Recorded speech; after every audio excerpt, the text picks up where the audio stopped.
Hello book besties, welcome back to my channel. It is a beautiful day to be a reader. In today's video, I'm going to show you a pretty decent sized book haul. If you've watched some of my recent videos, you're like, Jordan, didn't you say that you're gonna do like a little book buying ban? Yes, I did. These books were collected towards the end of 2024. A lot of them were gifts for Christmas from friends in the community or family, which if any of this is from you, please know that I appreciate it so much. Every single book that is ever sent to me, I keep the little note. I stick it to the front inside cover of the book and cherish it forever. So if you sent me one of these books that I'm going to show, just know that I'm so thankful. So you can't come at me because none of these books were bought in 2025. In fact, I am going to be on a massive book buying ban trying to get through my TBR in 2025, so you probably won't even see me do another book haul video until around my birthday in May, because obviously birthday book hauls are completely acceptable. So I don't like to waste time gabbing away. I'm just gonna get right to the books and right to the point here. First up, I lied. There is one book that I have that I just got in the mail this week, but I did say that new releases do not count towards my book buying ban. I am currently reading this book, and that is Beg, Borrow, or Steal by Sarah Adams. I have been waiting so long for this book. I love every book that has taken place in Rome, Kentucky, and with these characters and this town. So this is a very anticipated book for me. I'm currently almost halfway through, and I have laughed out loud so many times, which is fully what I expect when I read Sarah Adams, so I can't wait to continue this one. And now, the rest of these books, truly, they were bought in 2024. One of my sweet friends sent me Matthew Perry's book, Friends, Lovers, and the Big Terrible Thing. I'm honestly shocked that I haven't read this one yet, that I haven't purchased it yet, because I am an epic, huge fan of Friends. 7-year-old Jordan should not have been watching that show, but I was, and I loved it, and I have loved it every day of my life since. In fact, in 2025, I'm doing a full rewatch, but I didn't jump on this as soon as it came out because I'm not a huge memoir reader, but like I knew I would eventually get to it. And then when he passed away, I haven't been able to watch an episode of Friends. I haven't been able to read this book. It's just a little too much as someone who has loved that show for so long and loved these characters. It still is like difficult, and I know that sounds dramatic, but it is actually still difficult for me watching the show now, but I do feel ready to finally read this. I heard that he actually narrates the audiobook himself, and if that is true, I'm 100% going to use that, even though I know that's gonna break my heart. It's definitely one that, no matter how I feel about it, I'm gonna cherish. This one is one that I got when I went to Barnes & Noble and was just perusing and had no agenda and no time restraints, which hardly ever happens for me. I literally just wanted to go and see what book called to me, and The Half King is what called to me that day. This is so stunning, so of course that is what stood out to me. I knew immediately it was Romantasy, so that stood out to me. I've heard nobody at all talk about this book, so that even makes me intrigued because I love nothing more than to read books that I do not hear everyone else talking about. And then I read the synopsis, and the synopsis even sounded very good. So I'm really hoping that my blind TBR allows me to unwrap this one really soon, or I'm just gonna put it on my TBR myself because it is one I'm extremely eager to read. Hopefully it is as good as it is beautiful. I finally joined an in-person book club here where I just moved, and it's of course a Romantasy book club, and our first choice was Bound by Dragons. I did not attend the meeting, got my wisdom teeth pulled instead, but I did read the book. This was actually gifted to me through someone in my Patreon when we did our Secret Santa. It is a extremely short, easy romantasy to read, so if you're new to the genre, this might be one worth trying. I also got Striker by Anna Huang. She has written a couple other pretty popular romance books. However, I have never tried anything from her. This cover is actually what made me like, oh, okay, that one I'm gonna try, because it's sports romance as well, which is kind of an auto buy for me. And the blurb says she's the only woman he wants and the only one he can't have. She is his rival's sister and completely off limits. She's also a former ballerina. It just had a bunch of those buzzwords for me. I love the forbidden romance, the brother's best friend type of a trope. I love that she's a former dancer like I was, so all of that made me say I'm gonna try the book. I actually haven't been hearing the greatest things about it, but I'm definitely still gonna try it for myself. And I finally got Out on a Limb. This is one that I've seen so many people love. However, I did see one review about some content that I might not like in this one, so then I was like, maybe I'll skip it. But then I saw this cover at the used bookstore and I actually prefer this one. I was like, you know what? It's a couple dollars. I'm just gonna get it and I'll just try it for myself and see, because the hype around this one really does have me wondering how good this must be. So we'll see. And another sweet friend sent me Giver of Stars at Christmas time. I did already read this one. I will share all of my thoughts in my January wrap up. So for now, I'm just gonna say if you like historical fiction, then this is a very, very good option. And then a TikTok made me buy it book is Lightlark. This has extremely mixed reviews and opinions. People either love this series and don't shut up about it, or I've had people say, skip it. Do not listen to anyone. Do not read that book. It's terrible. Naturally, being me, I'm like, I'm gonna try it. I really love to see in situations like that where I fall in that mix. I literally don't know anything about the synopsis. I did not read the back. Hopefully, being that I already bought this book, I fall on the side of loving it. I literally have to keep stopping because FedEx is outside. He's listening to his music so loud. Granted, he's got exceptionally good taste. He did come here. What did I get? Hey, that was a good song. Don't skip it. Okay, maybe he doesn't have good taste in music. He just skipped a really good song. It's fine. Totally fine. Okay, back to the books. Millie Bobby Brown. You already saw me talk about this one in my 25 of 2025 TBR. This one is very high up there for me simply because Millie Bobby Brown wrote it and I love her. I do know it's a historical fiction and I'm pretty sure it's actually inspired by her family's story, and I heard she narrates the audiobook.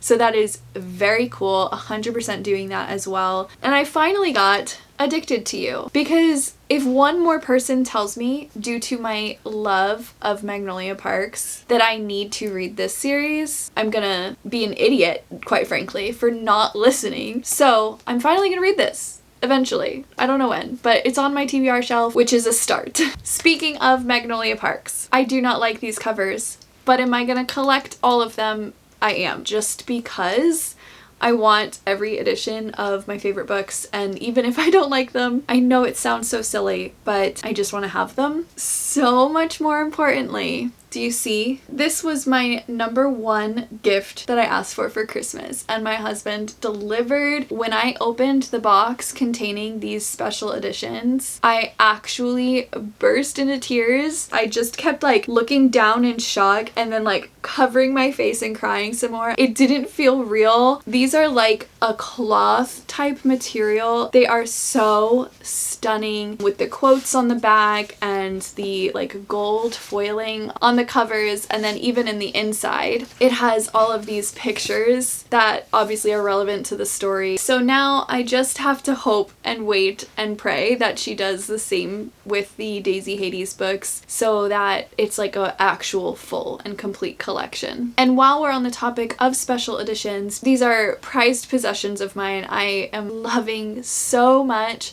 all of the special editions that they're coming out with. However, they're just requiring us to spend a lot of money, but they know where to hit us book lovers. The special editions of our favorite books are a good ploy. Most of these I did get for Christmas, by the way, but I did clear my shelves to start a few special edition shelves, which you can see most of that behind me anyways. I got the Things We Never Got Over, Things We Hide from the Light, Things We Left Behind. Between 3 different people, I was able to collect the entire series, and by the time I got the third one, I just, again, cried because I was like, how are people so kind? And these also are just so stunning. The yellow pages with the flowers, I love these so much. They're seriously some of the prettiest books I've ever seen and that I own. And then another sweet friend got me this special edition of Beach Read. I did take the dust jacket off of it because the front, it says, "I'm overwhelmed that you exist," which is one of my favorite book quotes ever. And then this beachy sunrise type of pages that we've got going here.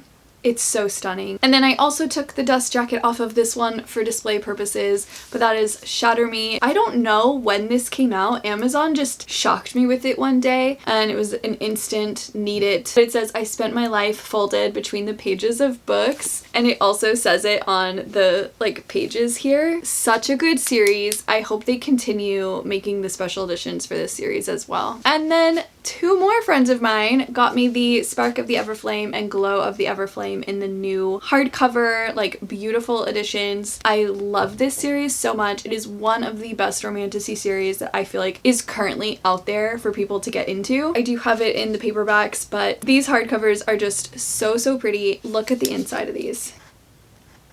And then the covers are sort of engraved. It's a little hard to tell on camera, but I'm so thankful also for these books. Okay, I think that concludes the special edition portion of this video. So let's get back to the rest of these books. Fragile Sanctuary. This was 100% a beautiful book buy. I saw one of my friends share this in her stories. I think she was like at Barnes and shopping, and I was like, what is that book? I read the synopsis and was like, sounds good enough to me. Again, it is a brother's best friend trope. He's the new contractor working on her house. He's grumpy, he's rude, and more than a little attached to his solitude. It doesn't matter how many times I try to kill him with kindness, the man simply won't crack until he sees me shatter, because when my world comes crashing down around me, he's the one catching me as I fall. It just sounds very emotional, which is entirely my kind of a book. Plus it's beautiful. And Consider Me. This is another hockey romance series that the cover is stunning. So of course that's what stood out. Sports romance. I mean, are we seeing a trend here? I'm very predictable when it comes to my book buying. I've seen a lot of people reading this series and loving this, and every book in this series is just as beautiful, so they're stunning for your shelf. And also at Christmas, I received The Match by Sarah Adams. Sarah Adams is one of my favorite rom-com authors. This is actually kind of off her backlist. It's an older one of hers, but I didn't own it, I haven't read it, and so I was very excited to see this one show up in my mailbox to add to my Sarah Adams collection and to try this one out. There's a single dad trope too. This is probably going to be adorable. And another book is Mile High. I don't know what this synopsis is. I literally only got it because as I was curating kind of like the series and things that I want to be reading in 2025, this one was pretty high up there for me. There's another book coming out in this series and I see a lot of people love this one. It was just naturally, as like a romance, specifically sports romance reader, I was ready to finally jump on the bandwagon here because I really have heard nothing but great things about this book and the remainder of this series. And then I got the fourth book in the Chestnut Springs series, Reckless. This is the one that I'm on. I have read the first 3. I am also in 2025 just trying to get through this Chestnut Springs series. Then I got The Rule of the Aurora King. This is the second book to Trial of the Sun Queen. That book was good. I did enjoy my experience reading it, but it wasn't one that left me super excited to read more. But I did like it enough that I do want to continue the series, and I've heard that the series gets better. So that always encourages me to continue if I consistently hear that it does get better. And another Christmas gift was Fear the Flames. This is another one I actually do not know what the synopsis is about. I've seen actually some mixed reviews for it. However, it's been extremely high on my want to read. So I'm really excited to have it in my possession. I've heard enough good things that I think that I will like it, and I'm excited to try it. It is dragons, it is romantasy. That is really all I need to know. And another romantasy I got is the Book of Ezreal. This was another 100% TikTok made me buy it type of a book. Since then, a couple of my friends have read it and they actually ended up really loving it. So this is just another one. I do not have a clue what the synopsis is. I didn't even check it. I just trusted other romantasy readers and friends of mine. When they tell me that I will love this one, I'm gonna trust them, and that shot this one up to a top book of the year for me that I want to prioritize and get to. And The Wolf King. This is one that I purchased for myself months ago. It was an Amazon recommendation. They sometimes just get me. It's like they know me and they know my taste. A werewolf romance. As a Twilight girly, how could I not just try this book. And then there's Outlander, which is another book that a friend sent to me. If you saw my other video talking about my 25 of 2025, you already know that I had zero interest in this. I've never watched the show. There's not a reason. I just never was interested. I don't even know what it's about, like at all. But since I talked about this book, so many of you are just like, oh my gosh, it's so good. This book is so good. The show is so good. And so now I went from literally zero interest for no apparent reason to this might be life-changing. Immediately, yes, I'm so excited to try this one. And another book that I got literally just because of the cover is Always Mine by Laura Pavlov. I now have, I think, the first 2-3 of her series, but I've yet to actually read one of her books. But look at this book. It is so beautiful. And it says that it's a best friends to lovers small town romance. I don't know if this is good. I didn't check any reviews. I was just sold on the cover on this one. And then My Fault by Mercedes Ron. This is 100% inspired by Larry Reed's on YouTube, and the fact that there is a movie or TV show, when that happens, I'm immediately interested to see if it's a book I'm interested in reading before I watch the show, and this one did sound interesting enough that I was like, I think I want to try the book first. It sounds like it's gonna be one of those books that is a bit chaotic in its plot line, but one that could potentially like completely grip my heart,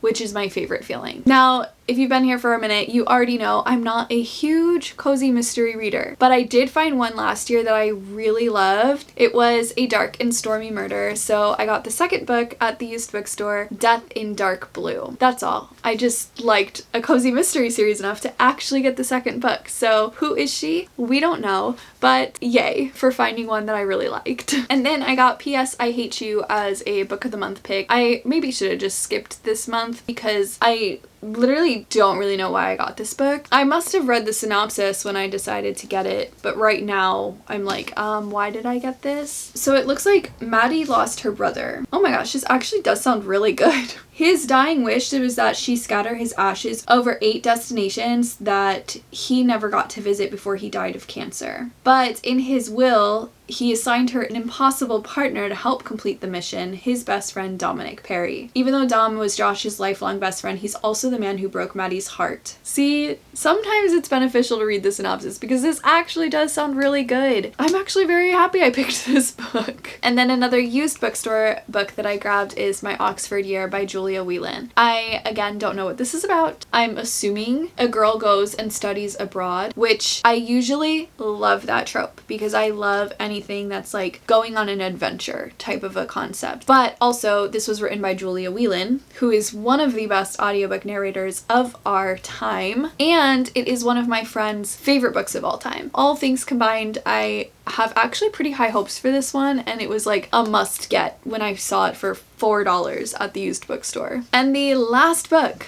again, a used bookstore purchase, was Before the Coffee Gets Cold. This is one that I've just seen talked about all over for a couple years now. It's a sweet, fable-like tale about a magical seat in a cafe where you can, if you wish, go back in time. About human relationships, missed opportunities, and the enduring power of love. So I'm sure this is a book that's going to just tug on my heartstrings. It's gonna make me think, and I do really appreciate books like that. So hopefully this one impacts me, and I agree with most everyone who has really enjoyed this one. That is a wrap on this book haul. If you read any of these books and you're like, Jordan, I loved them, or I hated them, don't waste your time, please let me know in the comments. I really appreciate y'all's input if you've read books that I'm talking about. If you are new here and you enjoyed this video but you've not hit subscribe yet, please consider hitting that subscribe button and sticking around. I hope that your 2025 has been off to a really great start. I hope that your books are amazing, and I will see you guys in the next video. Go read a book.